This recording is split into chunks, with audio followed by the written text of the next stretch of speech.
Here we are. So, one important issue to address is the fight against human trafficking. And and the fight against human trafficking is a very uncomfortable topic. But today we're going to talk about the grooming tactics that are used in human trafficking to exploit and manipulate vulnerable individuals. And today's special guest is Sheri Lopez, who's going to share with us her unique insights, her experience with grooming as a survivor of human trafficking. Welcome, Sheri. Thank you. Thank you so much for having me. I agree with you. This is a very uncomfortable topic. People don't want to talk about it, let alone really hear about it. But it's important because all of our children can be groomed. So let me share with you a little bit about my journey through trafficking. So I was 15 years old. I had just started my high school years, and a young man befriended me, who I call Carl. That's not his real name, but that's what I call him. And he befriended me. And because I didn't have any brothers, I didn't understand the language that boys spoke. And because he was paying attention to me, I truly thought he was interested in me, which I think is very common in all generations. It doesn't matter if you're 60 years old or you're 15 years old, the pattern is the same. When you're in your adolescent years, you're looking and exploring companionship and looking for a boyfriend or a girlfriend or a significant other. With me, though, I was extremely vulnerable because now I didn't grow up in a bad home. And so I always have to share with people that it doesn't matter the environment that the child is living in, because that doesn't matter. Is it how a groomer looks for how moldable a child is? How easy can they convince the child that they're their friend or an ally? So I grew up in a upper class, two-parent home, professional parents, and I was the middle of two girls. And we were good kids. My older sister excelled. My younger sister had some learning challenges, and I didn't have anything that made me stand out, so I was just kind of there. But my parents always just assumed that everything was okay with us girls because we weren't having fights in the home. We weren't causing any problems. No school official was calling. We weren't in trouble with the law. So they assumed everything was fine. What I did is I hibernated in my room because I didn't have anything that made me stand out, that brought attention to my parents, where maybe I would have had more qualified or quality time with my parents. And never to blame my parents, but I do think that parents need to realize that just because you have well behaved children or quiet children, you still need to spend time with them and find out what's going on in their world and really investigate, because not all children that are being groomed are going to talk about it. Yeah, and I want you to tell us what grooming is and how it is connected to human trafficking, because a lot of words are just thrown out there, but I don't think people take time to investigate the deeper meanings Hmm. behind these words relative to how it plays out in the stuff that is happening after the programming, after the mind control. You know what I mean? So if you could just walk us through what grooming is and how it plays a role in human trafficking, and also touch on the programming and the mind control. How are all these things interconnected? Sure. In short, grooming is preparing a child to be sold. Trafficking is the action of selling the child. But grooming can involve many layers depending upon how much time the groomer wants to spend with the child. So, grooming is a person that's going to befriend you in some way, gain your trust, allow you to view them as a friend, not a threat, somebody that initially does not harm you and acts like they care about you. They often will fit themselves into a role as a boyfriend or a girlfriend or a significant other. Or if someone is trying to groom the family to get into, let's say, a single parent home, they're going to spend a lot of time flattering the parent, acting disinterested in the children. They're going to want to eventually spend time alone with the children after they have gained trust. And that's the whole thing. The whole part of grooming is gaining the trust of either the child they're grooming or a parent they're trying to groom to get to their children. And it's a slow process. This can apply in so many ways. You meet somebody that you think might be a good friend to you, but you don't know them. And so you build that relationship in a friendship way. And then over time, you become friends and you start to trust that person. That's kind of an example of what it's like in grooming.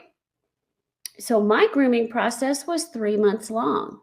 It took 3 months for Carl's father, who did the grooming and the trafficking, to mentally get control of me, not through threats, through friendship, solidarity, filling in the voids that I was missing. I didn't have brothers, so he identified himself as the brother I never had. He said nobody would mess with me in school. He had my back, so he presented himself as a protector. Yeah. And you're talking, as you're talking, I thought of the motivations and behaviors of the perpetrators, because a lot of people think it's something other than what you have just described. And I wanted just to interject so that maybe you can also delve into that. I know you yet talk about the programming aspect of it. You started touching on it. It took you 3 months. It was a slow process. There was no abuse. It was just really friendship, Mhm. affection, building trust. But you touched on the behavior and the motivations of the perpetrator. And if you could just, touch on that a little bit more as you go along. Sorry. Sure. The motivator behind the action is to eventually get the child in a position where you control their actions and insert fear for compliance. It's for them to be compliant. That's what it was. Um, and then they switch. So a groomer usually is a very nice person, not always, in some cases, but in my case, it was. But then when he was ready to sell me, he switched to a completely different personality. He was very scary, and that confused me. And even in that confusion, I was extremely vulnerable there, which they were able to use to their advantage. So, somebody who is working to manipulate a child who is vulnerable, they take their time. They look. So, for example, somebody who is grooming online, and there are people that do that, they could be talking to 20 different children all at the same time to find just that one. So they're fishing. They're trying to find that one child that is posting something like, oh, I hate my parents. I don't want to live. Nobody likes me. And kids are very free about sharing their emotions online.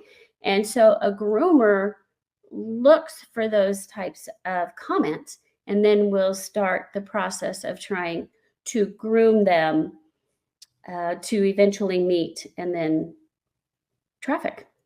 This is so important. And if you're listening, you're a parent, please don't be shy to share this with your children. And the reason why I'm saying that you should share this with your children is because sometimes children receive a message from a stranger or an auntie or an uncle or a neighbor or their peers faster than they will receive it from you. Mhm. And it just is, your mom and your dad.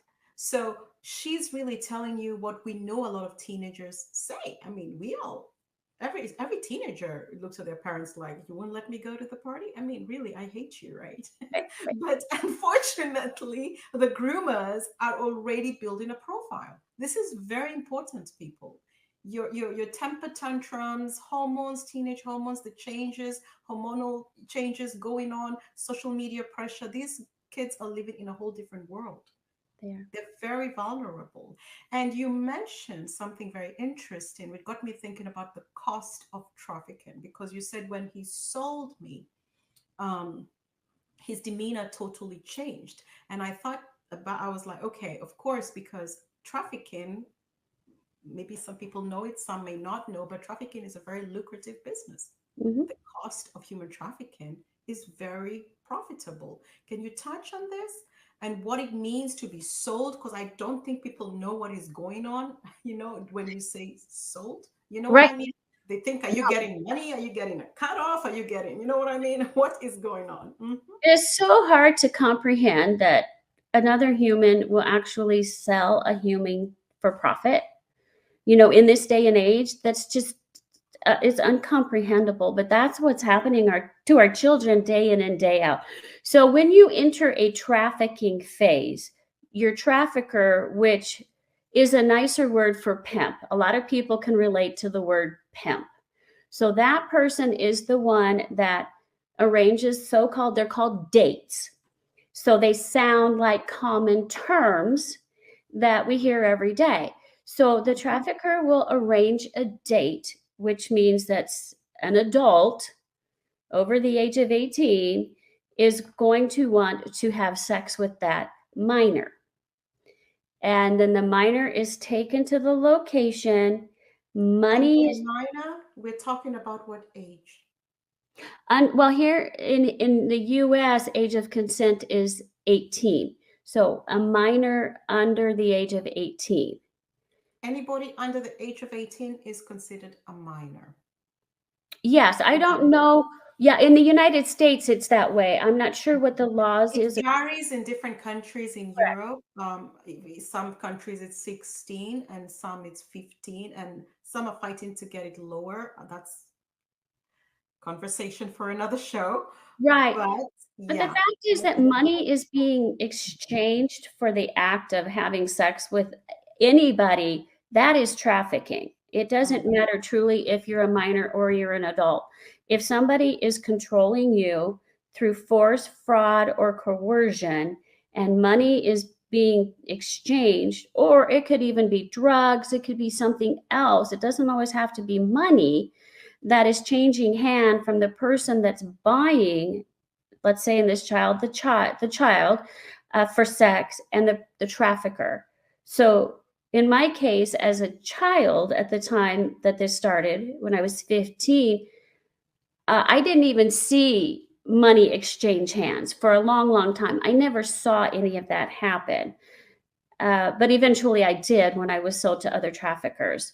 So it's taking a child who is basically a commodity, like something that you would just pick off of the shopping store shelf.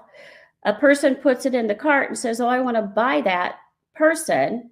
And they pay the money and then they leave. So that's kind of how it is. The quickest way that I can put it into a reality term. Yeah. And how has social media changed the game for the traffickers? Oh, goodness. Social media was the biggest gift to a groomer and a trafficker. So, when I mentioned earlier about online communications, a groomer who is fishing and looking for another child to groom is often using a fake profile, a fake picture of an attractive person somewhere around the age of the child that they're trying to groom. So that will intrigue the child they're trying to communicate with to start a conversation. So many, many times it's not the real person behind the screen. It's a complete fake image, fake story, fake everything, all to get the child to start a conversation. And then over time, it's the strangest thing how you can become friends with somebody online when you don't really know anything about them, but they feed you. A groomer will feed the child what the child needs to hear to build the child up, and then they'll invite them to meet. And then that's what happens in those cases where the child will meet up with the person that's trying to groom them. And in this case, they may just be taken and thrown into the trafficking world. In my situation, the internet was just coming in, so that wasn't a tool that my groomer had. So he had to invest in spending time with me day in and day out to build that trust. So parents need to be parents. You can be a friend with your child when they're older, but you need to know what your kids are up to. You need to know what apps they're on. You need to know who they're talking to. You need to know who they're meeting. They could say they're going to their friend's house for the night and really leave their phone there and go somewhere else. So even if you have like a location tracker on your child's phone, the child leaves it behind, let's say at their friend's house, and goes somewhere else, you don't know where they are. So parents need to follow up on where their children are, talk to the parents of where their children say they're going to be, and be okay with saying no to your children and taking those devices away. If you don't, you're just kind of inviting trouble, you know? I just, it breaks my heart every time I think about it. So I'm working with a family right now. The young girl is 13, and we're trying to intervene to get her away from this man who is in the beginning stages of grooming her. So this young girl is 13, and the gentleman is 40, and she truly believes He's that he loves 13, her. he's 40. Yikes. Yeah, and she truly believes that this man loves her. Of And course, she's 13. yes, Her idea of love. well, every young girl wants to have the latest and greatest fashion, purse, shoes, whatever it may be.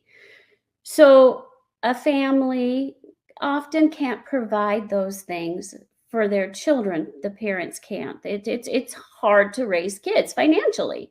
So someone who is older can provide those things a lot of times. A groomer, because they are in the trafficking world, what's the selling the child, they have money. So they will spend money on the child that they're trying to groom, which is to prepare them to sell. They will spend money on them. They will provide them with a Louis Vuitton purse, fancy shoes, whatever the child is wanting. And the groomer in the beginning will say, "No, I'm doing it because I love you. I know you deserve these things.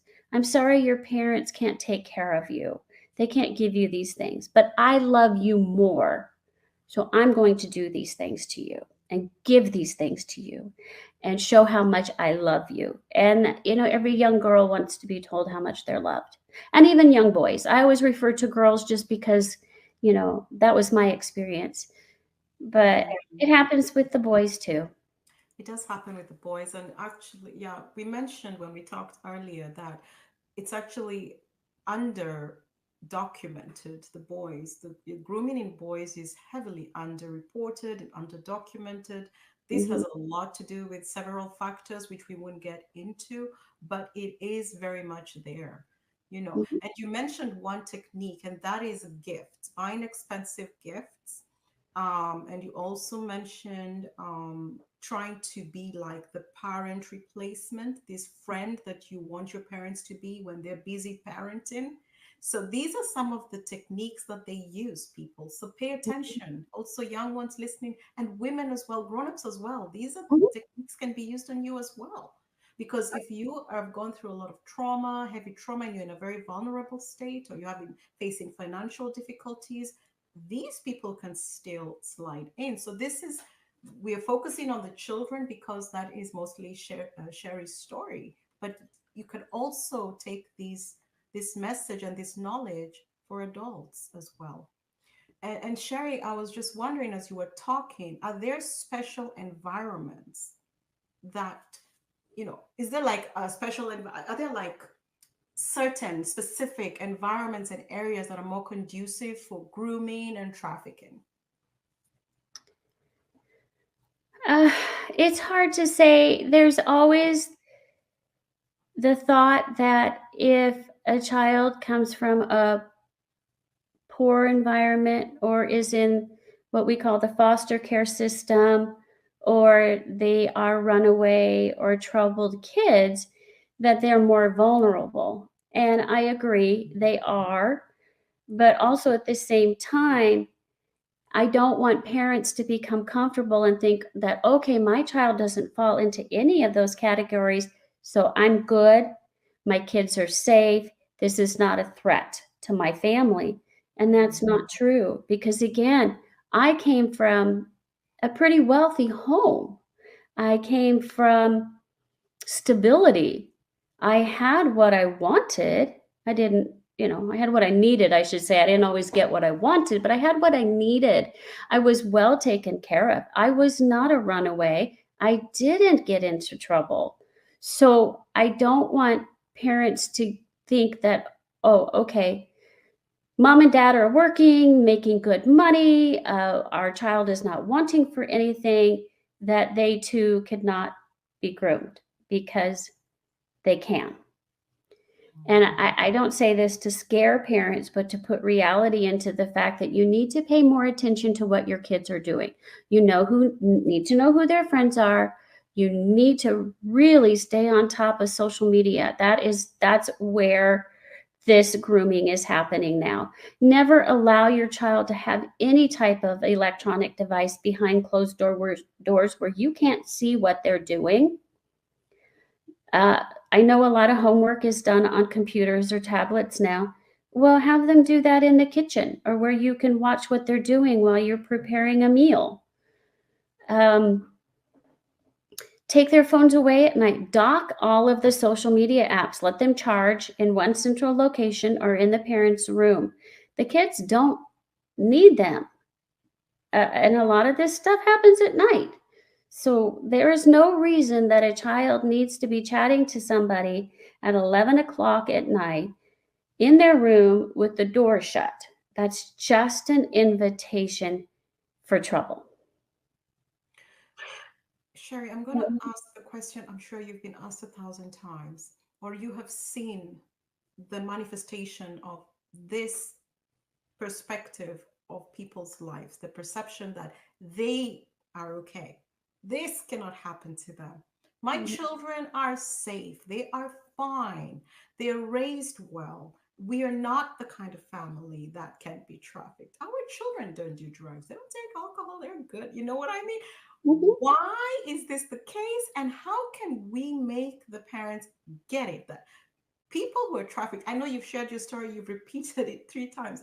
The family background, the social status, it's Mhm. not a poverty thing, it's not a Mhm. crime thing, it's not a neighborhood thing, it's not Mhm. a bad parent thing, hard home, traumatized, abusive home. It's none of those. But how can we drill it in that you really need to, step it up because the traffickers are having a field day? And you mentioned social media and how Right. they're thriving there. You know, you teach your children how to safely drive a car and you invest in teaching the child how to do that. But what is lacking is the safety in learning how to use social media and teaching children to only communicate with people that they truly know, and for parents to understand that trafficking is a lucrative business. And so Mhm. groomers and traffickers are always looking for a new child to groom because, as sad and as sick as this is, a trafficked child has an expiration date. Say a trafficker has 5 girls that she or he is trafficking, and the buyers have gone through and bought all of those children. So the groomer has to go out there and look for other children to groom so that they can maintain their clientele. You have to think of this in a business term. These people are mentally sick, yes, but it is a business to them. So they have to find other children to replace the children that they are currently trafficking so that they can continue to sell to the person that wants to buy them. Does that make sense? Yeah. It's got to make sense because it's really, when we're talking about children here, Yes. and it's really mind-boggling, but this is happening, people. And I can't say it enough. Just because you do the ostrich thing, you bury your head in the sun, does Mhm. not mean it goes away. The No. traffickers are running a very, very lucrative business, and it's a network. It's not one person doing this. And you know what, as you were talking, Sheri, I was thinking back at about your story, because you're talking about we shared the age at which you were groomed, the process, and then to the process in which you know given the thought that you were sold, and then there was an angel who came in. Now, I know the backstory, but I'd like you to share this story because it might make people, gain confidence, in the fact that they can do something, you know, Right. and how little it takes to save a life. You know what I mean? And Yes. I wrote something down, which, as you're talking, I'd like you to touch on this. And this is patience and grace. Mhm. So if you could just touch, I know where that's coming from, but if you could share that with our audience, that would be magical. I know it's a magical moment when you share that, it might hit home.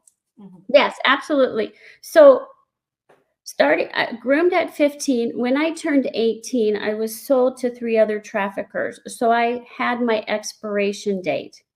So when I was sold to the last trafficker, uh, I earned the privilege of going to get the mail at the mailbox at the apartment complex that I was at. Who would think that's a privilege? But for me, it was. I was behaving and I was complicit. And so every time I would go there, I would see this older woman, and she was nice and kind and paid attention to what was happening around her and in the apartment complex. And over time, she befriended me. And it's so funny because she gained my trust, but I'm not sure why she gained my trust other than I sensed inside that she was a way out. So on a particular day, in fact, this March is the month that I was rescued from trafficking. So this is a very special month to me. Wow. And Mm. the woman's name was Pearl, and she was what we would probably consider now a nosy neighbor. But I encourage everybody to be a nosy neighbor. Pay attention to who lives on your street, the cars that are normal, the people that kind of come and go, so that you can spot if something is out of sorts and then call the police to have them come check it out. But Pearl would be at the mailbox. And that's how I got the name for my nonprofit in honor of Pearl. It's called Pearl at the Mailbox. And one day I'd had a really significant punishment for not having good service. And she was at the mailbox when I went to collect the mail. And she asked me if I was ready to go. And I walked away with her. God put her in my path to save me. Because prior to walking away with Pearl, I started having dreams that if I did not get out, I really was going to die, even though there were many times that I should have died with the beatings and guns to my head and drugs forced in my body. I should not be here talking to you, but that angel Pearl, she rescued me. And I walked away with her, and I am one of the lucky ones. There are so many people that are trafficked, and they will remain missing because they're probably not alive. And because of Pearl, I have an obligation to share what happened to me to try and prevent other children from falling into the traps that I did, and to open up the eyes to parents and guardians and family members in general that this is happening all around the world. It has been happening with the internet. It's worse. It's a business for these traffickers, and they make money, and they're looking for more kids to manipulate and then to sell. And once you're in the selling part, the trafficking part, it's really hard to get out because blackmail is used. So everything that happened to me was recorded. So that was blackmail, because people always ask, well, why didn't you just walk away? It's not that easy, especially once you have your mind is controlled and you're so fearful that if you breathe without permission, you're going to get backhanded or you're going to get punched. Um, you don't. You comply. But everything that happened to me was recorded. So I was always told as a young child at 15, if I ever told my parents, they would show them the videos and that my parents would lose their jobs and then we'd become homeless and it would be my fault. And at 15, I believed that. And then as you go along, a trafficker will play this game of, I love you, I'm going to give you everything. And then, oh, I don't love you, so I'm going to take it all away and you can't eat for a week. Or, Wow. we love you, but we don't. So it just totally confuses the mind of the trafficked person. And then you get to the point where you just give up on living because you feel that obviously nobody values you and you aren't loved, that it's easy to want to just commit suicide and get out. And I tried several times, but I obviously wasn't successful at it. And I'm grateful for that because now I can share and I have to share. People need to wake up to this. There's so many resources to help when a child comes out of trafficking. If they're arrested and they're brought into a shelter or a home that focuses on trafficking, but nobody pays attention to the grooming aspect. And that's my focus. And that's why I share my story of how I was groomed slowly and methodically by Carl's father, little by little, gaining my trust by filling the voids of, I never had a brother. So he was the brother that I never had, not having the um, intimate relationship with my parents that maybe I would have had if my other sisters weren't having their needs met.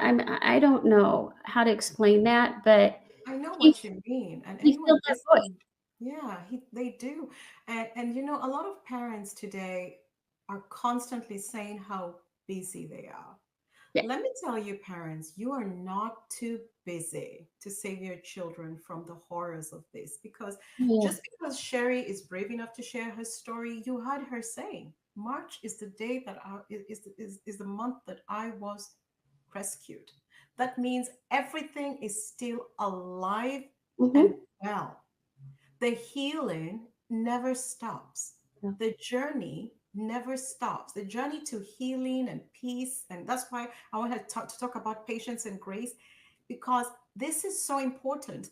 That's why she's focusing on this work, because we both know, me and Sheri both know the power of prevention.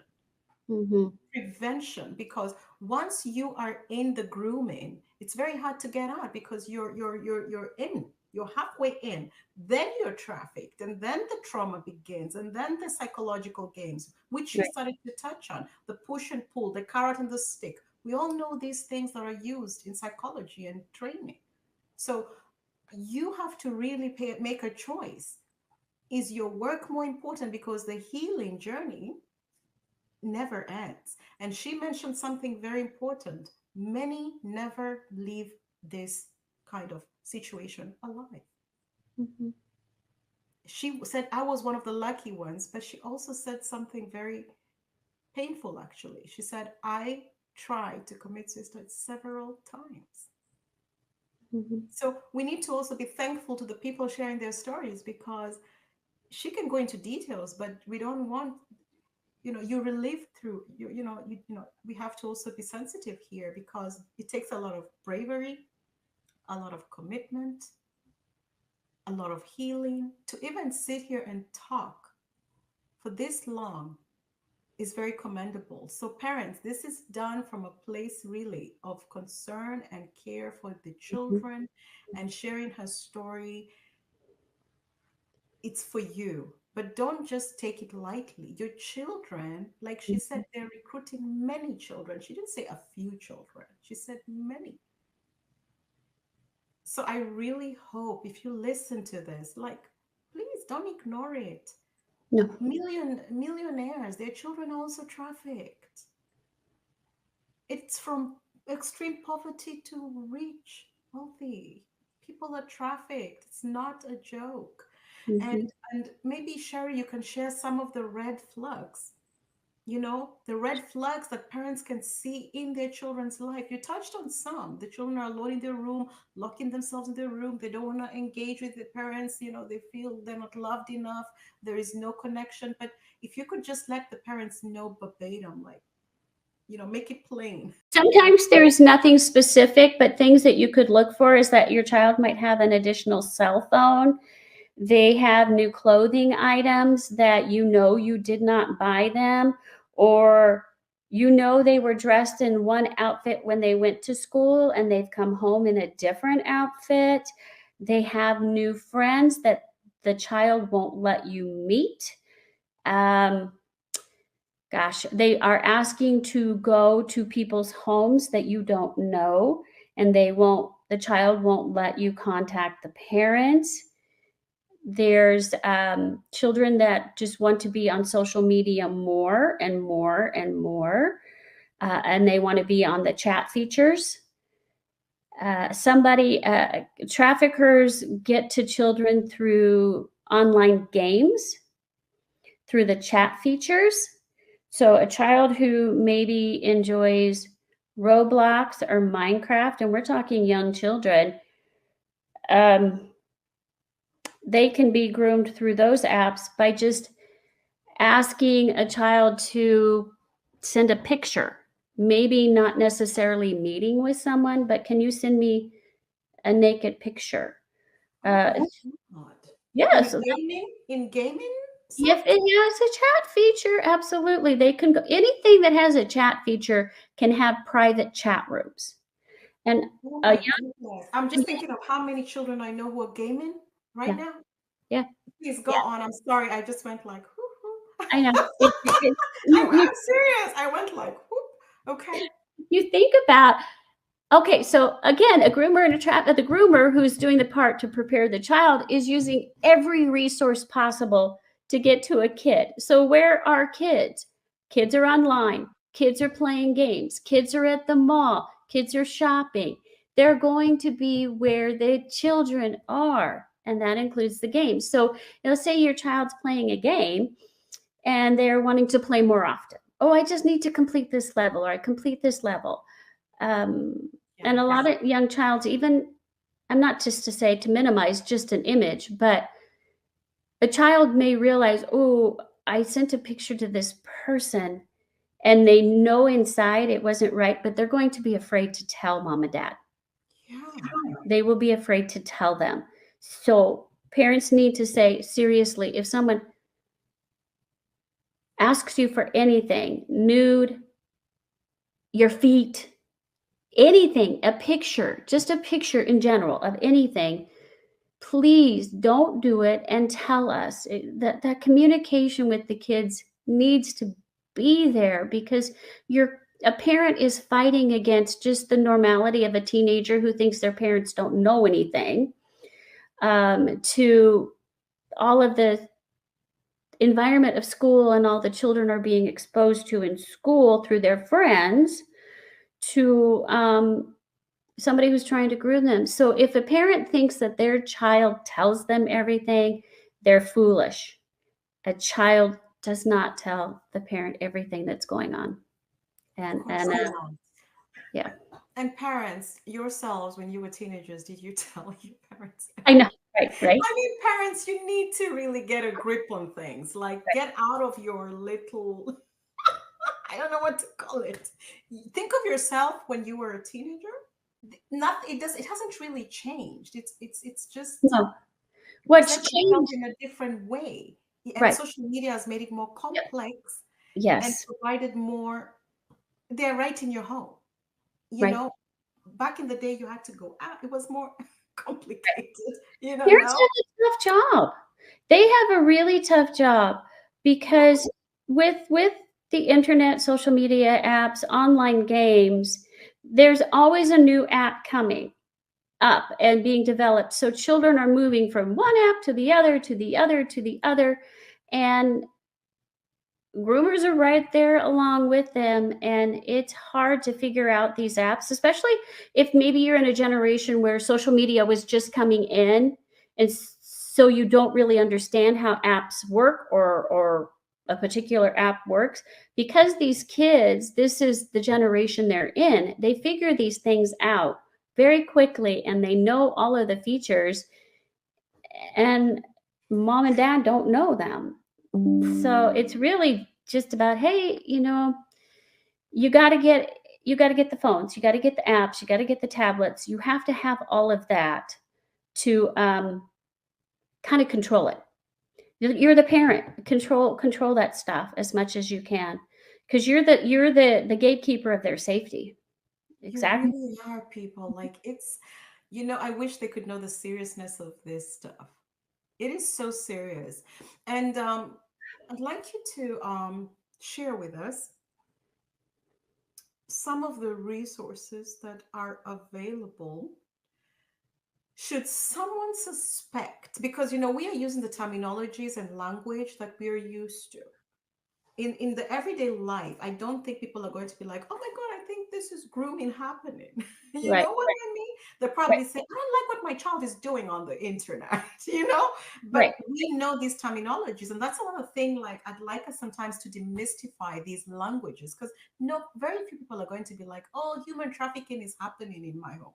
Nobody's going to say that. You know what I mean? So can you share some of the resources, speaking from the perspective of how a parent or somebody who's not in the know, doesn't have the vocabulary or the language, can speak to the, I don't know, the police or the nonprofits or organizations such as yourself? What should they identify without using the words grooming or trafficking, and then communicate this to the right, officials and, Okay. Right. players or organizations? Mm. I always think that parents need to trust their intuition. If they feel something isn't right with their child, something's not right with their child. I would first try and go to the child and find out what's going on. Uh, you're not acting the same. I love you. I care about you. We need to talk about this because people might be trying to hurt you. And so try to open up a conversation with them. If they're resistant to that, it's very important, obviously, to educate yourself on the signs of grooming and trafficking, which you can do at my website. And every country has their own resources. All you got to do is you could just search like signs of grooming, signs of They may trafficking. not know that word. They will not. They'll be searching, they're searching different stuff. Like, Well, well, it's like, how can you say, okay, my child's acting weird? exactly. But You this is know? how people talk. My child is acting weird, is in the room. What you have to find the right, you know, and we're trying to help you parents. We have the vocabulary, we have the language, we know who to contact. But I think sometimes, Sheri, when people in this work, we forget that the layman out there, they have never heard the word grooming, some of them. Well, I think they need to learn what that word means, Mm-hmm. because it's something that their child might encounter. I think they need to understand what that means, because it will give them more power to be able to identify what might be happening to their child, rather than just say, okay, my child is acting weird. Well, that could be just the fact that they're 13, 14, 15, 16. A lot of those children, because of hormones, they do weird things.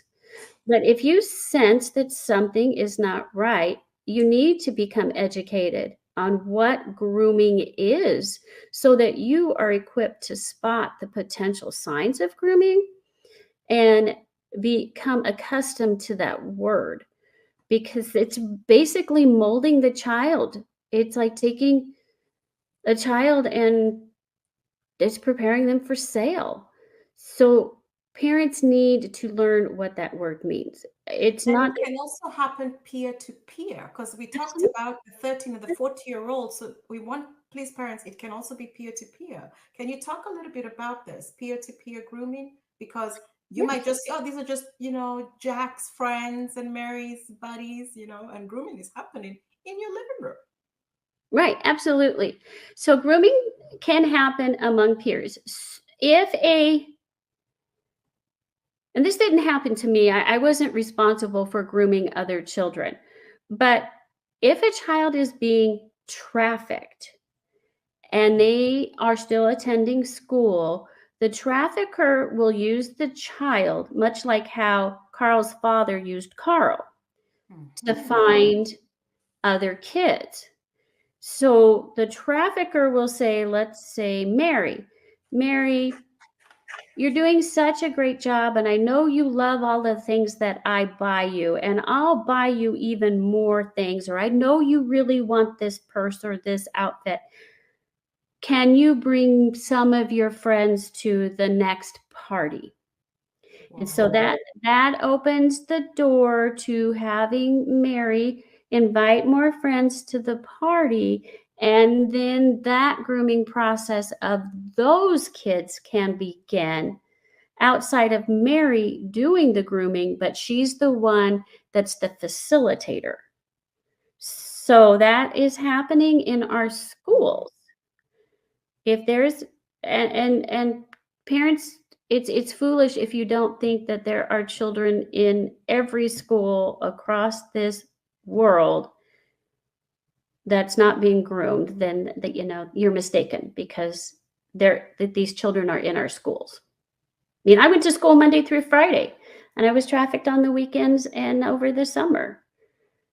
So this is the reality. And, it took me a good, I'd say almost 20 years before I even had the courage to talk about this. It's hard. People come to me and say, well, why didn't you just walk away? And it's not that easy. When somebody has control of your mind, and that's the ultimate goal that they want, is they want to control your mind. And then they start controlling every aspect of just survival, like we mentioned, food, water, things like that. So you And become totally money, where's it dependent. going? You don't have the resources to No, pay. you have no money. You have no And money. blackmail. Right. To So take. this is Mhm. what they are wanting our kids for. Yeah. And it's a parent's job, again, like I said, to be that gatekeeper to keep them safe to the best of their ability. Because what I don't want to do is if this happens to a child, that the parent blames themselves, because there are forces that are outside of what's in the sight of a parent. Yeah. But if you can give parents enough tools by learning what grooming is and what it means, and to be able to spot some of it, you might be able to intervene. If you don't, there are places that can help you in resources. And, of course, your police, and every country has shelters and places for kids that do come out of trafficking. The What I'm not trying to do is ever blame a parent. I don't blame my parents. I Yeah. look back and I realize how busy parents are, and even more so now, that it's hard to be a parent. So I'm just trying to provide a tool and resources to add to all the other resources they may have to protect their children in a tough world. Um, and encourage parents to ask questions. Ask somebody who might be a survivor like myself. Well, and that's what's happening. So that I mentioned that 13-year-old girl, parents are starting to come to me and they're asking me, this is what my child's doing. What do you think? And then I'll ask some questions. And I said, I think we need to get the police involved. And then they can take it from there. Um, because a lot of times That's a parents, good idea. Just plain and simple, asking lots of questions. If you're unsure, but like you said, use your, you have a very good intuition, and as a parent, you just can sense things about your children. So when you have this gut feeling something is off with little Mary, just ask questions, ask as many questions and just research what could this lead to, what could be happening, and you'll get some good answers. That's a good an easy thing everybody can do. Ask questions. You won't look stupid and nobody's blaming you. Trust me. You know, These are sophisticated networks. The traffickers are not stupid. And people who are trafficked are not stupid people. mm, That's one mm, thing I can't say it enough. They're not ignorant, they're not naive, they're not stupid. They didn't do anything to cause it, bring it upon themselves. They were none of that. It's none of that. No, no. sophisticated, yeah, network. Right. Right. Well, and I need to share with people too, because when I talk to parents, they envision, oh, a trafficked child is someone that is walking the streets, maybe in their red light district. There are those, but that's very few. Most children that are being trafficked are never on the street. I never walked a street. I was always sold in hotel rooms, in homes, or other places behind closed doors. I was taken there. I was never on the street. So I need people to understand that the vision that media and movies has portrayed forever and ever and ever is that they're hookers walking the streets, Yes. that God. they're every child that's trafficked is abducted, and Mm-hmm. that's not the case, and that there's a giant armed forces that's going to be able to come and rescue your child, Mm-hmm. and that it always happens somewhere else. You know, parents need to understand that that's just not I the think the case. movies have done a really poor job at helping. Yes, They've done more harm than good. right, because it sends a Everyone narrative thinks, a oh, message. no, no, no, that is not my. No, And never. I believe them. I know. And that's why I always speak out about that, because it's like, no, that's not the case. The majority of trafficked children know their trafficker pretty intimately, and they're still functioning in life. They're, uh, my case may have been a little different where I was still going to school. There are some that once they're in the trafficking world, they do go and live with their trafficker. But I didn't. That was not part of my story, my journey. And so I had to speak out to shatter those images that Hollywood has put in people's minds, that this is what it is, and that children or adults choose to be in this. There are people that choose that profession, but for the most part, no, that's not it. They are being trafficked through force, fraud, or coercion, and that's the definition of what it means to be trafficked. You're being forced to do it, you're being coerced to do it, or through fraudulent reasons, such as, hey, I'll buy you this car if you just first of all have sex with me, and then, oh, my buddies just want to have sex with you too. And that's how a lot of women start getting trafficked.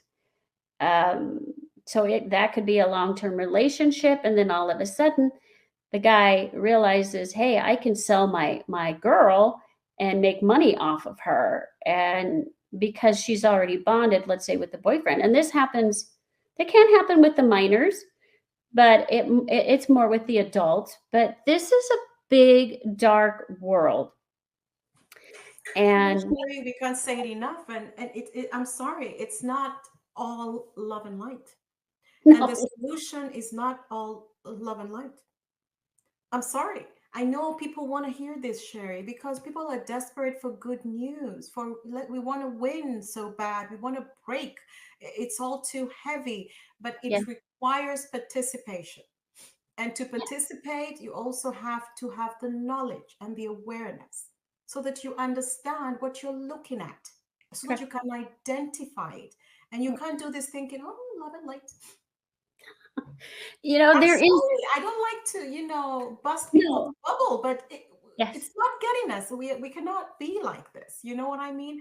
And when you were talking about your boyfriend, and then then how he slowly, with my friends and all this stuff. This is also what affects the rate of persecutions, because she's really in love. A lot of trafficked survivors still have a soft spot for their traffickers. Call it Stockholm syndrome or whatever, but Mm-hmm. they do have a soft spot.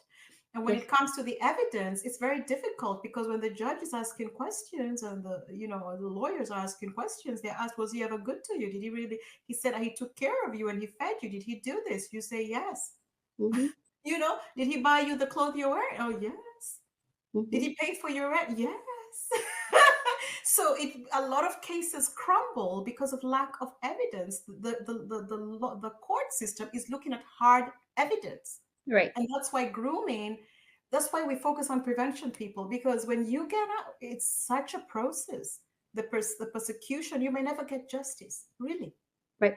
I You never may got you. never get justice. And even going to court, you may never reach there because that's a whole different conversation for another show. Mm-hmm.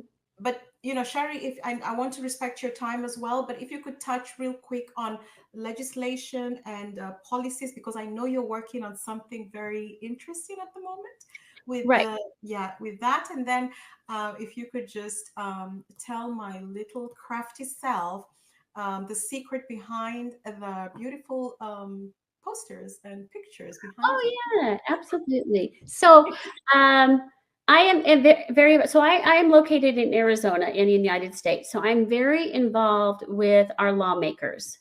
So we have a law that is going through our House and Senate to hopefully get on the Arizona ballot to go before the voters so they can decide if someone who is an adult that sells or buys a minor for exploitation, sex, labor, etc., any type of trafficking, that they will be given a life sentence without the possibility of parole. So I speak out before the House and the Senate, and I testify to try and get some of these laws passed. We're working really hard on this. We're still waiting. We don't know, but I'm very involved in the legislative process because that's where we, at least if we can get some solid laws to protect our kids, then we have a foundation to be able to enforce them. Because right now some judges are very lenient and they will often give those that buy a minor a fine and let them go home. And I don't agree with that because my sentence is for life. I will not be free of the trauma and just not only the physical damage, the 12 surgeries I've had to have to repair my body until I die and go home to see the Lord. I have a life sentence. So I feel that they should be held accountable. And And then, usually, most trafficked survivors never report. So we no, don't really know in reality how many people this person has trafficked or abused or groomed or no. exploited. The numbers are very Yeah. underreported. You know what I That's mean?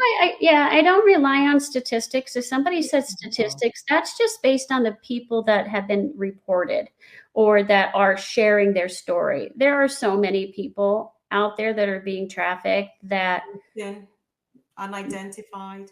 yeah, absolutely. And there is no number for them in the statistics because they don't know about them. Yeah. So, but anyway, I do a lot of amazing things with Pearl at the mailbox. Like I do speak out, I share about grooming and how I was groomed. I did write my book called Pearl at the Mailbox, showing the grooming process. That's available on Amazon. Okay. I work with the pregnant survivors. I'm a trauma informed birth doula. So when we get a pregnant You're a survivor, doula. I am. I am. Ah, that So is a magical I job. have three. I have A three. doula is something just so special. And it's so different from child's, but that's why you're seeing me grinning here because we could talk for another 5 hours about, I'm about to pull a tantrum about the horrible birthing process. So, You know, when I hear a doula, I'm like, wow. yeah, because life is precious. And what, But also the birthing experience, it's being done all wrong. yeah. It's Yeah. insane. But we're gonna go, Sheri. Yeah. You So, go back so to talk about the my small days. team, we work with the shelters here in Arizona. And so when we're informed that they have a survivor that's come in that's pregnant, our Mhm. team goes down and supports that mama and works with them to prepare them for birth because their births are usually very, very traumatic. Yeah. And so when they go into labor, we are with them at the hospital or the birthing center so Mhm. that we can educate the medical staff on her history so they can be prepared for the bizarre reactions that happen when the baby is born. A lot of moms initially reject the baby because maybe they don't know who the father is, or they've been in denial about their pregnancy the whole time. And then, seriously, just vaginally giving birth is very traumatic for a survivor. So we stay in that whole process, and then we follow that mom for a year and Oh. mentor Mhm. her. And then, like I said, we've also started our intervention program. If people have questions, they're concerned about their children, but they're not sure if they should involve the police, then I can hear and listen to them. I will go and talk to the child, find out stories if the child will listen, and I'll share my story. And then I have resources here in Arizona so I can share with them where to go. And then, of course, all this stuff behind me, there's, of course, Amazing Grace is because God put Pearl in my path. And by the grace of God, I am saved and rescued and able to share my story. And then I make a lot of diamond paintings, and so there's a lot of things that are therapeutic for me that Yes. I need to have as a way to be creative and Mhm. express myself, but the outcome is beautiful. And so I started doing these diamond painting crafts. And then I sell them at fairs and stuff just to raise money for my nonprofit. Oh, you sell them at fairs. Okay. So they're not I do. online. They're not. No, they're not online. What we're doing right now for the month of March, myself and my assistant, is we're doing the pearl bracelets. So I don't know if you can see them, but Oh, they those can. are nice. Those are beautiful. So it's pearl because I always when I speak in the public, I always say everybody can be a pearl. Yeah. Everybody can be a pearl by just paying attention to what's going on around you. And if you see something that seems wrong, call the police. It doesn't mean you have to get involved, but just pay attention. It's better that you get something wrong than go home and, gosh, did I think maybe that girl was in a bad situation with that older man? Maybe I should have done something. So we have our fundraiser this month, and it's bringing pearl with you. So we have these little pearl bracelets for the month that we're selling online. And that is only in Arizona. You It's in that the you do that? U.S. Yeah. It's in the U.S. I think to ship it would be really expensive. But if I ever come out to see you, I'll bring Yes. some. I mean, I I hope to get into Europe at some point and start sharing my story. I do travel across the United States a lot, but Mhm. this needs to be shared everywhere. And Yeah. But people, this is happening everywhere, and we have listeners from everywhere. So even in Africa, they're listening. So please pay hi attention. everyone. Yes, yes, yes, yes. They're Yes, listening in Africa, here in Scandinavia. Yes, of course, but they're yes, listening. This is again the beauty of the internet. yes. Internet is This a is the double-edged beauty. sword. We gotta love it too. We'd never have met. You know what I No, mean? And no. I done mean, this. So we have to also give it gratitude. right, Gratitude. right, right. And I love pearls. Do you know the story of pearls? Pearls are amazing. They're fascinating, and how they become a pearl. Yeah, through the oyster. Hmm. Yeah, It's not a painless process. you know yeah. That's what I've quite heard. intense. So when you're That's enjoying this beautiful pearl, it's just like a diamond. It's not yeah. it's not an Well, she easy. was one of a kind. She ended up getting dementia and didn't remember me, but I did go and visit her as often as I could before she passed and went home to the Lord. Hmm. But I guess maybe in my way, I'm trying to be a pearl by speaking out. and paying attention. And that's what I encourage others to do. We can make such a positive impact in just watching what's going on around us if Yeah, we just do it. yeah, yeah. Yeah. Thank you so much, Sheri, for joining us. Mhm. Everybody, thank you so much. Please visit the website. We will put everything in the description bar, the description section. Everything is going to be there. We didn't go through her whole bio. We never do that because we don't want to take too much time. The women Mm. we have over here, they have pages of bios. Okay.